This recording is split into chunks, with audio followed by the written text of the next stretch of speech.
Attention, all curious minds, innovators, and trendsetters. It's time to pause, lean in, and get ready for an extraordinary journey as we dive deep into the fascinating realms of life, technology, entertainment, and business. Let's explore, learn, and grow together. Brace yourselves, for the next thrilling episodes of Hipther Talks is about to take off. Counting down from 10, 9, 8, 7, 6, 5, 4, 3, 2, 1. And here we go. Hi everyone, we're back again this week with Hipther Talks, and this time we're sticking to the iGaming industry, and particularly we're speaking about the UK gambling market. And I have the pleasure of having Martyn Hannah, Managing Director at Comparasino. Hi Martyn, nice to have you here. Hi Zoltan, thank you for having me.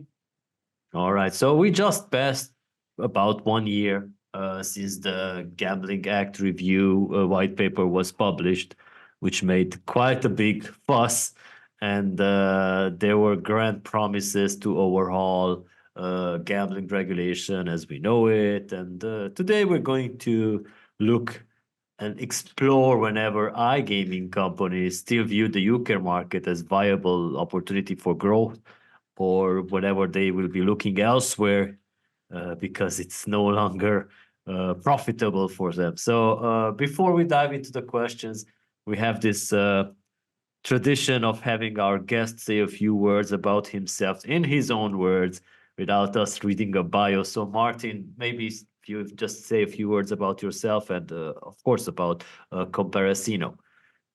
So yeah, I'm the managing director of Comparasino. It's a sort of a new casino affiliate site focusing on the UK market. We have lots of interesting guides, articles, information for players, and we've also got this really cool tool where they can plug in their preferences, and we then match those with the casino brands that we're working with. So that's kind of what we're trying to do. That's a little bit different. We really want players to find brands that offer exactly what they're looking for, whether that's bonuses, the payment methods available, the game providers that are stocked. We're really trying to make sure they get what they're looking for. All right, so this is just focusing on the UK market. Yeah, just on the UK market. So yeah, we do see it as a market where there's still plenty of opportunity, even given the white paper and some of the changes to regulations that are coming in. It's our home market. We're based in the UK, so we know it really well. So yeah, we're big proponents of the UK at the moment. All right, so it's like I said, it's 1 year since the highly anticipated white paper was published, and my first question to you would be: did this paper address everything you expected, or did it go too far, or maybe not far enough?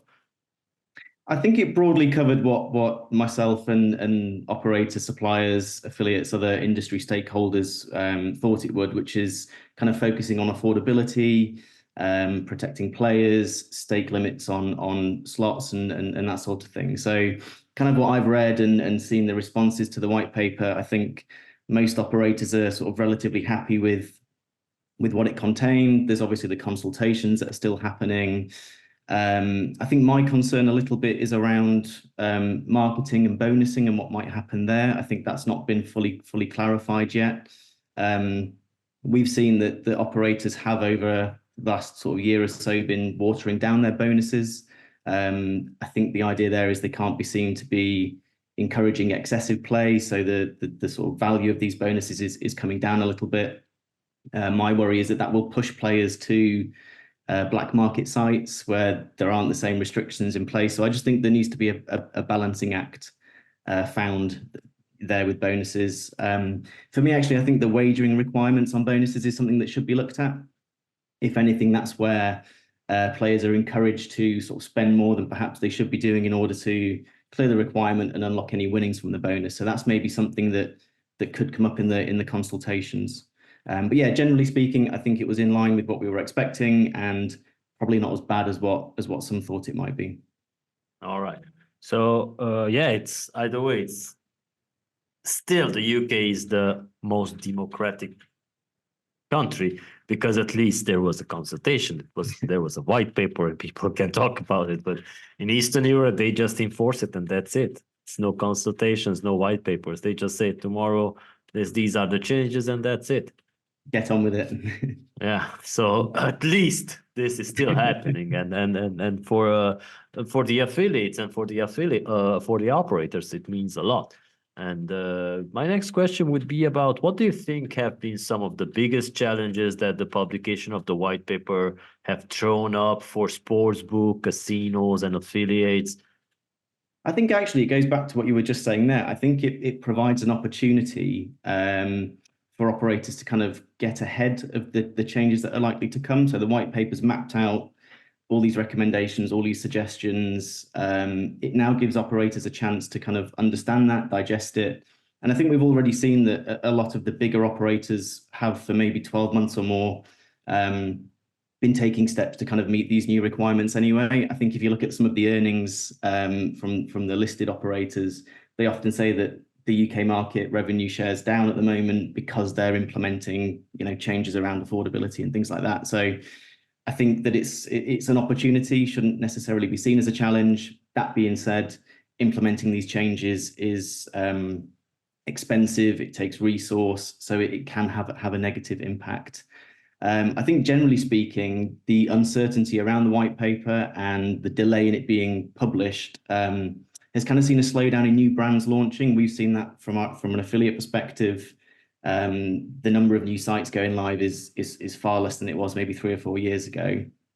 My hope is that now the white paper's published, some of the changes are being implemented, it'll provide some clarity and certainty that will allow more brands to go live. And we've kind of seen that with a few big names active in other European markets now coming to the UK. So I think generally it's a positive thing. All right, so I'm going to be very harsh now. Most of the people are sheep, right? So once they hear something, even if it's not enforced yet or a white paper isn't published, they just start doing the things that they heard about, right? So I'm just curious, have you seen any consumer behaviors change during this past year? I don't think we have really. I guess what we've seen is historically players are looking for bonuses when deciding where to play. The data that we're gathering from our recommendation engine suggests they're now looking at other things. I think they always have done, but we're seeing like a big interest in payments. So what payment options are available?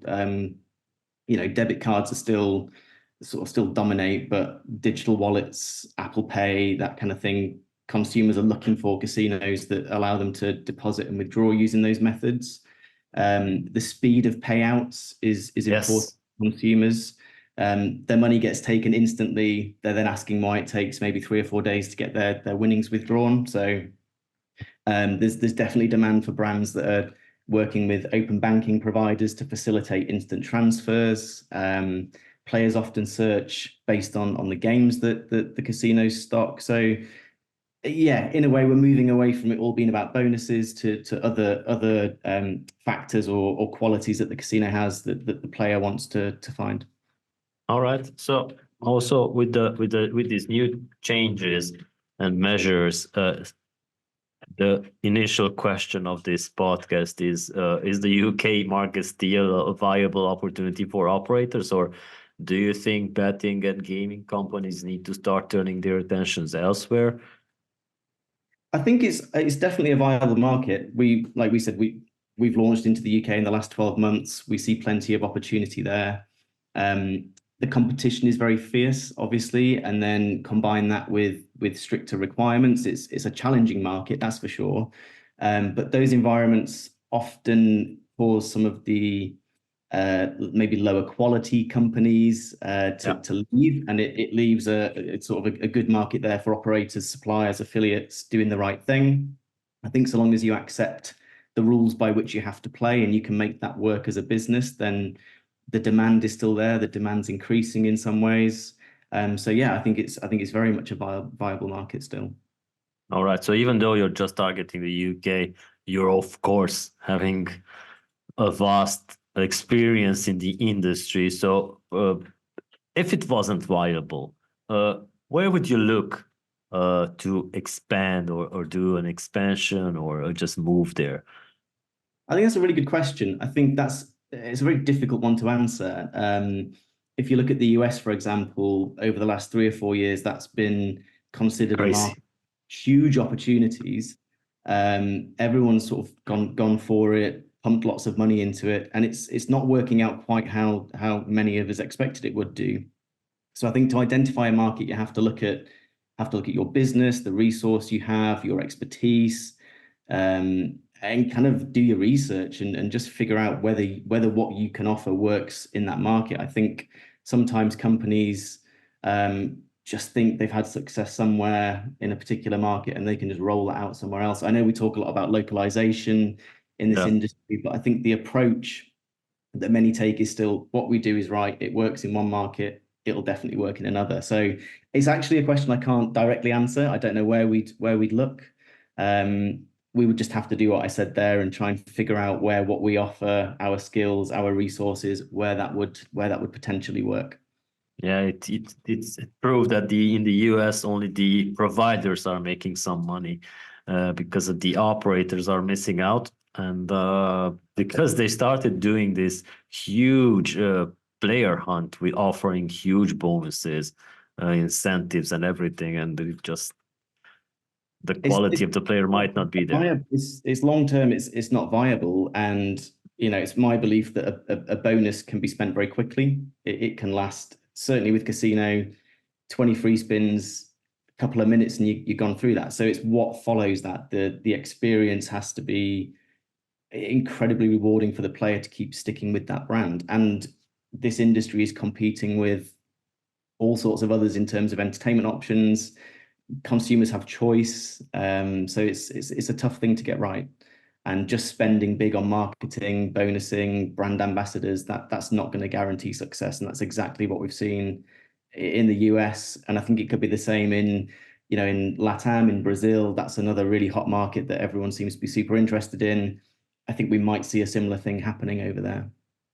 All right, so probably innovations and technological advancements are emerging now as a result of this new regulatory landscape, and definitely will start shaping the future of the affiliate industry. And I'm really your tool sounds really interesting. Maybe you can share more about it.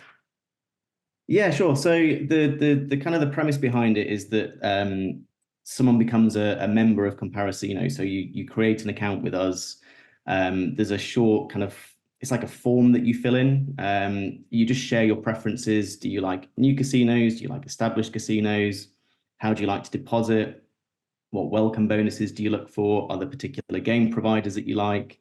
And we take that information, it goes through our recommendation engine, and it just pulls casino matches. So if that casino is tagged as those things that you're looking for, it then drops into like a lobby that you have, a bit like a Netflix kind of setup, really. So when you log into your account, all your matched casinos are there. And then as we add more brands to Comparasino, if that's a match with that user, it automatically drops into their lobby. So they're opening a feed of new brands that match their preferences.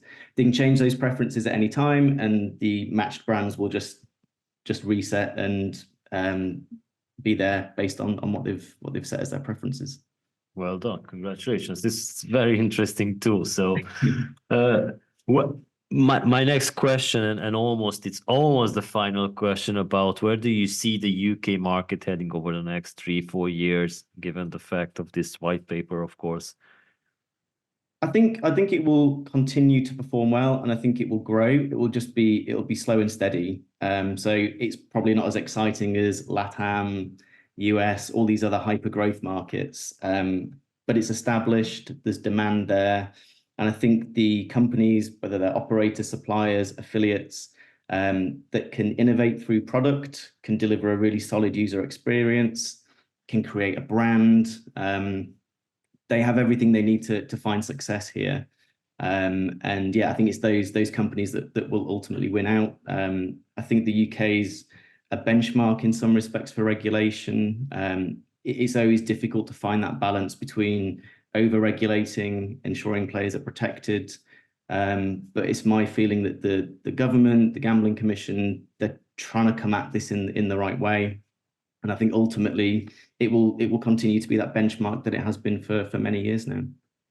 All right. So you mentioned Latin America. Well, Brazil, which is very hype now, they passed a law that is going to be a 50% tax on the winnings for the players. So that might not be such a sweet deal now, given the fact that it has been in the spotlight for the past months. So yeah. So in your opinion, has the time now passed for for the UK market to retain its status of a powerhouse for betting and gaming? Do you think that maybe Denmark can overreach it?